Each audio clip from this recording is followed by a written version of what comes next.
Hello, everyone, and either welcome or welcome back to the Gender Libertarian Podcast. If you do like this, please rate, comment, and subscribe.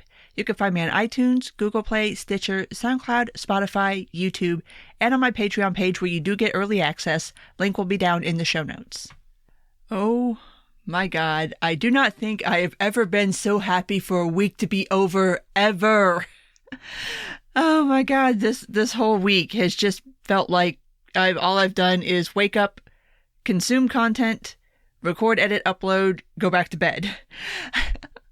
It's been a very long week, and this is going to be the normal weekly roundup, but I do want to point out that obviously we had a State of the Union address this week and a Democratic primary debate, and both of those got their own episodes, so I won't be discussing either one of those in this episode, but those two are already up, so if you want to go ahead and listen to those two, and then you can have a full picture of the absolute shitstorm that has been this week. So let's go ahead and address all the other things that are not State of the Union speeches or Democratic primary debates, but we will start with the start of the Democratic primary season and how this has not gone so great. So this past Monday was the official primary kickoff of the 2020 season.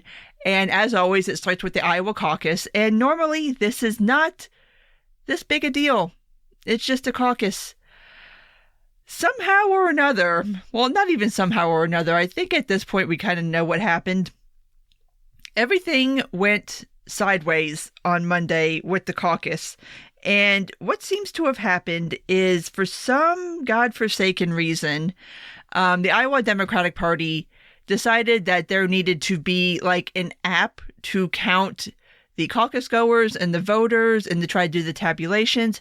The only problem is, apparently whoever coded this app absolutely sucks at coding, and nobody bothered to field test it on any kind of extensive level before launching it on Monday.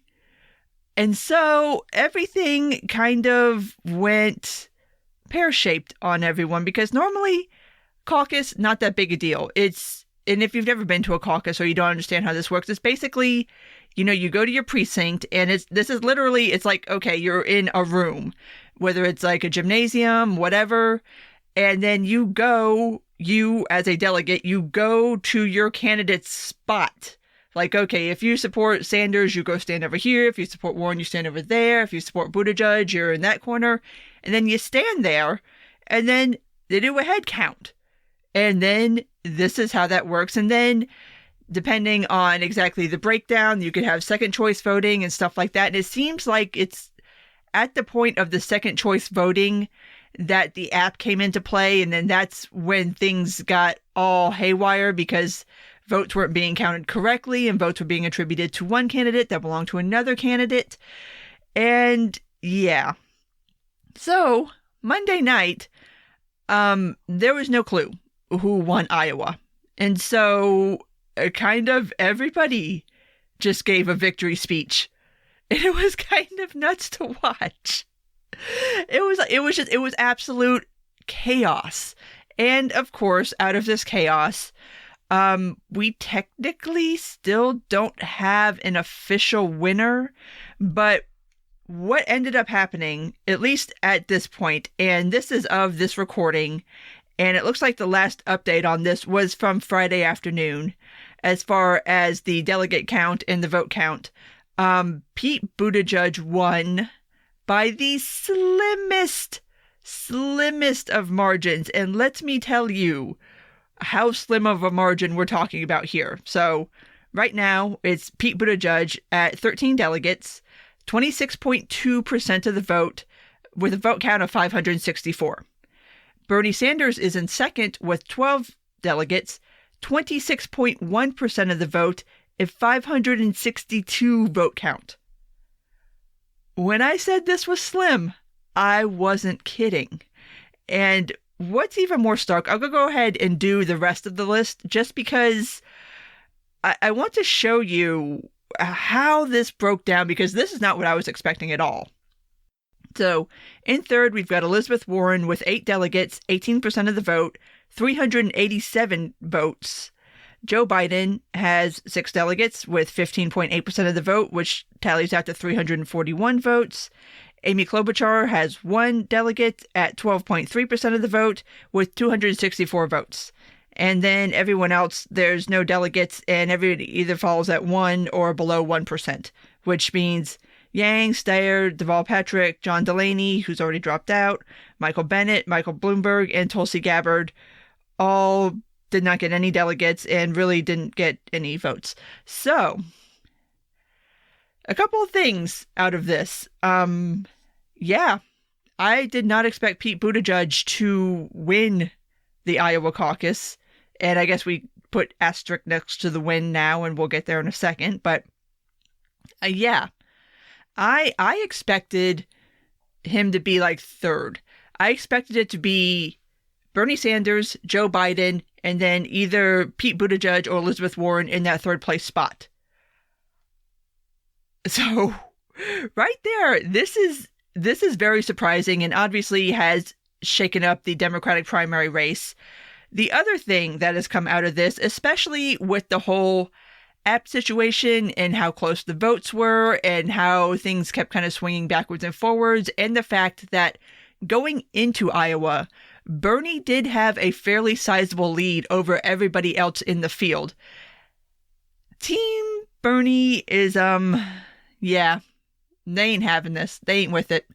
And there are plenty of conspiracy theories out there that this somehow got stolen from Bernie, which, to be fair to the Sanders people, I mean, they've already been screwed out of a nomination once. I can't thoroughly fault them for feeling the way they feel, especially knowing that he did have that lead going into Iowa, and now all of a sudden it's Pete Buttigieg who, no, this is like kind of a come out of nowhere thing. And so they're basically like, what the fuck, dude?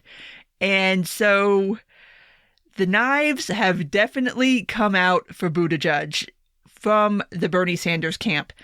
Not necessarily from Bernie himself, although, like I said in my Democratic debate recap, there was a bit of challenging between Bernie and Buttigieg during the debate, but Sanders supporters have come out against Pete in droves.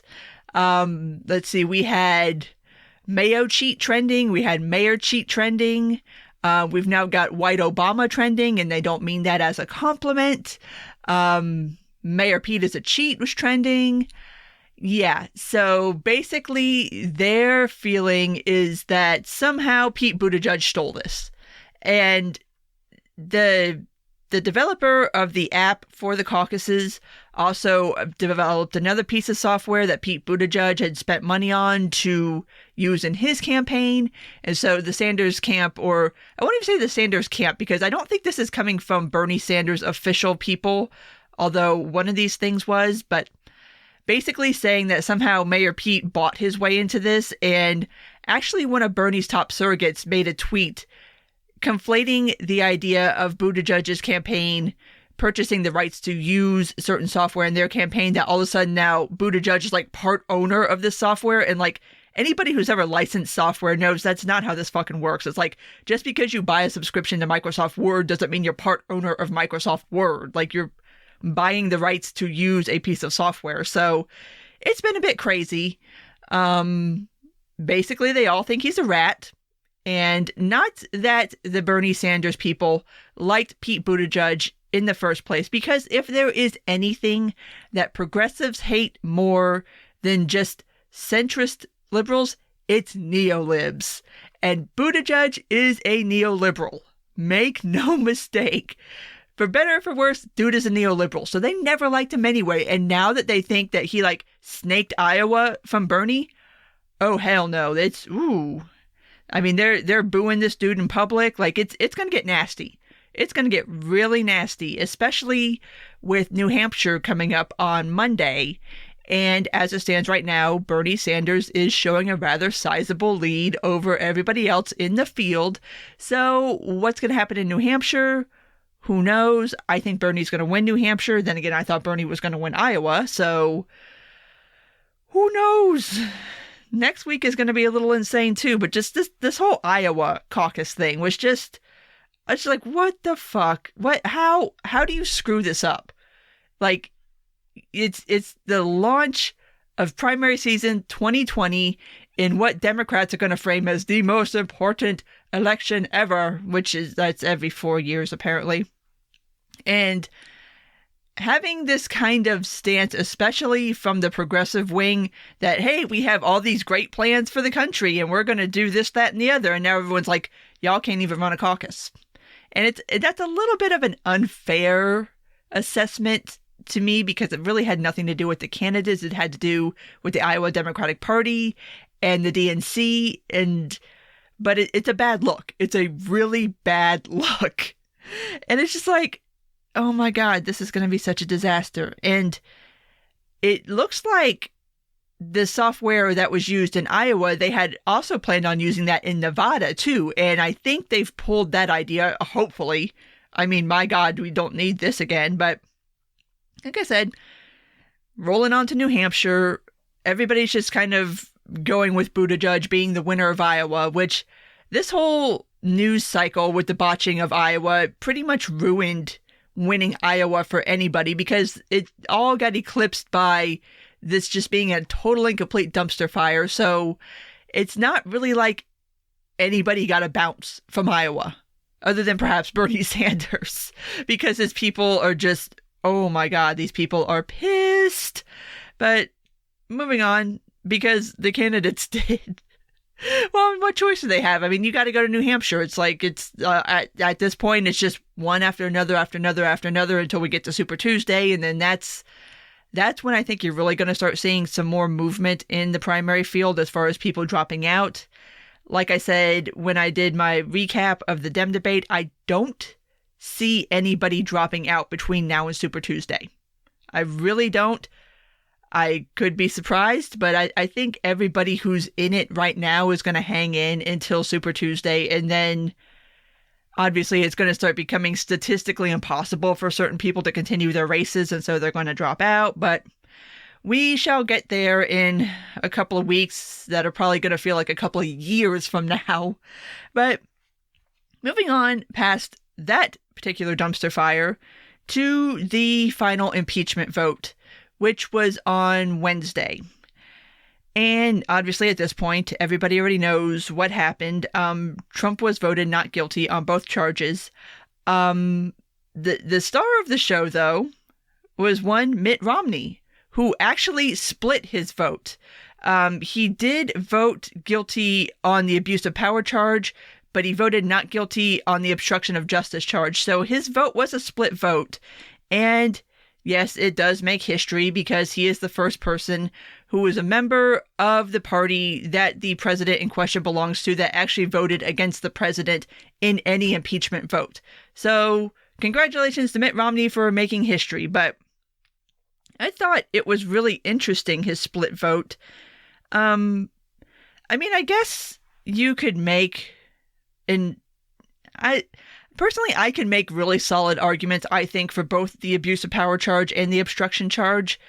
But I can see where, because the House didn't pursue subpoenas to the fullest extent that they could have, that you could kind of wiggle out of voting guilty on the obstruction charge, because you could always say, well, they didn't really test it in court, so you can't make the argument that obstruction of justice happened. Although I would say that Trump himself and the Trump administration making it very, very clear that, yes, they told people in the administration, do not comply with the subpoenas, and they told the Department of Justice, do not release the records, and that people complied with those demands constitute obstruction of justice. But again, you can make the argument both ways, but I don't think it's difficult to make the abuse of power charge. And I thought that was interesting that Romney went guilty on that one and went not guilty on the obstruction of justice. So obviously the backlash to that has been massive. You've got people trying to tell the people of Utah that they need to have a recall vote for Romney. Trump Jr. said that Romney should be expelled from the party. Stop me if you think that you've heard this one before. So what's going to end up happening to Romney? I don't know. Is he going to get the Amash treatment? Probably. I mean, and it just goes to prove, like, okay, you can say that the GOP isn't a cult. It's a thing you could say. But if you deviate at all from supporting Trump 100%, all of a sudden, you're not welcome in the party anymore. That sounds a little cultish to me, guys. I don't know. So, as far as the voters of Utah recalling Romney, that's not going to happen. Because the people of Utah know who they were voting for with Mitt Romney, and Utah, having a large Mormon population, they do not exactly love Trump. Like, they've never approved of him. I mean, obviously Mormons are conservative, but they do not like Trump. So the idea of Romney voting guilty on one of these 2 impeachment charges is not going to hurt him in Utah. Like, he probably could have voted guilty on both of them, and the people of Utah would have been like, okay, fine, cool. Yes, he doesn't deserve to be president.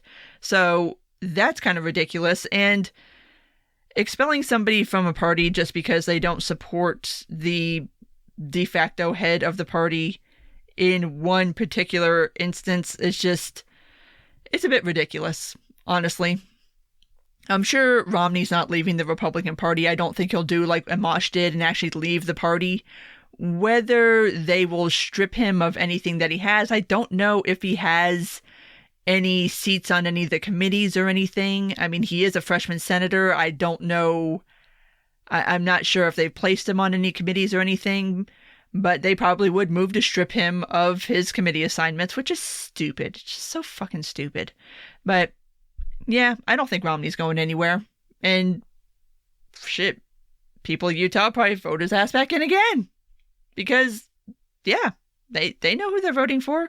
It's not like Mitt Romney is like some surprise guy that like all of a sudden like, oh, you don't like Trump. Like, he's never liked Trump. They know that. That's why they voted for him. But that happened. So impeachment is officially over. We will have no more impeachment weeks. Or I say that. Who knows? I mean, technically, you could impeach him again on something else. I mean, there's really nothing saying that you can't. I don't think that's going to happen anytime this year, but what happens in the next Congress, who the hell knows? I could see them trying to do this again. But moving on, past Trump's State of the Union speech, which I already did a whole episode on, to kind of the other half of that equation. On Thursday, Trump gave a speech, I guess, for lack of a better term, to a group of friendlies in the White House. The room was packed with friends in press that are friendly to him and some that are not so friendly, but press, supporters, stuff like that.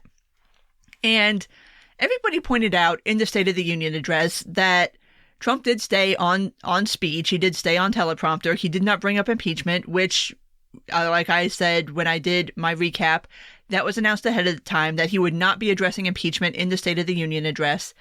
And so this rant speech thing, I mean, you can't really call it a speech because even Trump said that he didn't really write anything down. Like, this wasn't a prepared speech. This was just him just talking for an hour. Yeah, this is the other half. This is the other shoe dropping, because this was just an hour of Trump bitching about everything and everyone who he feels has ever wronged him, the whole impeachment process. He attacked Nancy Pelosi, saying that he thinks that she never prayed for him, because you remember the quote that she said that she'll pray for him. He accused her of never praying for me, and I don't like it when people use their faith to say that they're doing something that they know is wrong, but they're doing it anyway, which is a slap against Romney, because Romney invoked his faith in his decision to vote guilty on the charge that he voted on. Obviously, Adam Schiff took heat, and it was just this rather unhinged rant. He called the impeachment process bullshit. And then for some reason, I don't even know how he got here other than Steve Scalise was in the room. All of a sudden, we got this fairly graphic retelling of the congressional shooting where Steve Scalise did, for a hot minute, fear for his life, and he was a little touch and go there. And so Trump goes into this telling of it, and he starts out with saying that Scalise probably holds some kind of record for blood loss, and then he's like going through the whole series of events, and he's like miming shooting people. I'm like, what the fuck? Like, first of all, don't do that in front of somebody who's been shot. I'm pretty sure Steve Scalise did not really want to hear this bizarre retelling of the time that he almost died on a softball field. Like, don't do that. Like, what the hell is wrong with you, dude? Like, every sane person knows not to do that. But that was the other half of what you knew was going to come. Like, you knew he wasn't going to just be like, you know what, this happened. Let's go. Let's move forward. Let's just, let's put it in the past. Oh, no. No. And some of the reactions from Republicans as far as trying to defend Trump, specifically Susan Collins, who went out there and said, well, I'm sure Trump learned his lesson from this, and in the future, he'll be better about doing these sorts of things above board. And he's like, nope, I'll do it again. And it's like, why does anybody try to defend this man? Whoo. That speech, that was some weird shit. There was the weird shit speech that we were all waiting for. But moving on from that to Friday, again, going along with the same theme of still being very pissed off about impeachment and getting your revenge on everybody who you feel wronged you. Vindman was dismissed from his position in the National Security Council. I think he's supposed to be transferred somewhere else. I'm not entirely sure where. I would not hold my breath on him being transferred somewhere else. I mean, I'm sure that was what's said just to kind of let this smooth over, and then he's going to be fired for something. And then his twin brother was also fired too, which his twin brother had nothing to do with any of this outside of just being his twin brother. So any idea that this was like some kind of like thinning the herd or something like that, like, stop it. And then on Friday, Gordon Sondland got fired too. He was the, now former ambassador to the European Union. Yeah, I mean, okay, here's the thing. And people will try to defend this by saying that people serve at the president's leisure and he can fire them whenever they want. Sure, he can. That doesn't mean that we can't point out that you did it for some petty-ass reasons, and we see why you did it. Like, if Vindman and Sondland had not testified against Trump, they'd still have their jobs. Let's be real. Let's be 100% here, people. We all know why they got fired. And conservative blue checks tried to come out, and especially on the Vindman firing, say like, oh no, this was something that was in the works before impeachment. They're downsizing over at NSC. This isn't that big a deal. And then Trump Jr., because again, this family, I don't know why anybody bothers to try to defend these people, goes on Twitter and makes a tweet about, well, thanks to Schiff and his crack investigative work, now my dad knows who to fire. Like, you can't defend these people because any kind of good faith defense that anybody can try to come up with to explain the actions of the Trumps or the administration in general, somebody in the administration will come along, usually Trump himself, and blow your excuse out of the water by just admitting to what everybody else already knew was true. So, again, just trying to defend these people, it's like, are you stupid? Like, why? You should know this by now. That trying to defend this dude, he's just going to be like, nope, it was perfect, and I'll do it again. It was a perfect phone call. I didn't learn anything. and try to make the excuse of, oh, well, this firing was in the works, and it's fine, it's cool, this isn't anything petty or vindictive. And then Junior coming along, nope, it was petty and vindictive. Like, why bother to stake your reputation on trying to defend anybody in this administration? I don't understand it.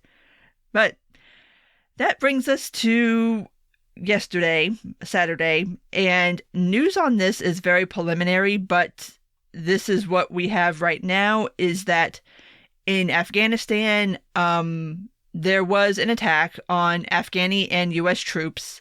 And at this point, it looks like, as far as U.S. troops are concerned, there are 2 killed, 6 wounded. So, yes, we got an uptick on the body count in Afghanistan this week. And I don't know if nobody's talking about this yet because this is super preliminary. And, I mean, it is the weekend. A lot of people are not really paying attention on the weekends. People try to take the weekends off. You can't. I've tried. But I'm wondering if we'll hear more about this in the coming week. I hope so, because obviously, I mean, now we have 2 more dead soldiers and 6 more wounded soldiers in Afghanistan, in a place that we do not belong anymore, should have been gone from a decade ago. We just went over this with the Afghan papers that came out. Nobody knows why we're there. Nobody knows what the fuck we're doing. Why do we now have 2 more dead soldiers and 6 more wounded soldiers? And I'm hoping that this will renew pressure on the Trump administration to be serious about pulling out of Afghanistan, because how many more dead troops do we need? Like, the whole thing has been exposed as an absolute fucking farce. What else is it going to take to get us out of Afghanistan? How many more people have to die? How many more reams of paperwork do we have to release to show that nobody knows what the fuck we're doing? Nobody knows why we're there. There's no mission anymore. There's no end game. Like, what? What is it going to take?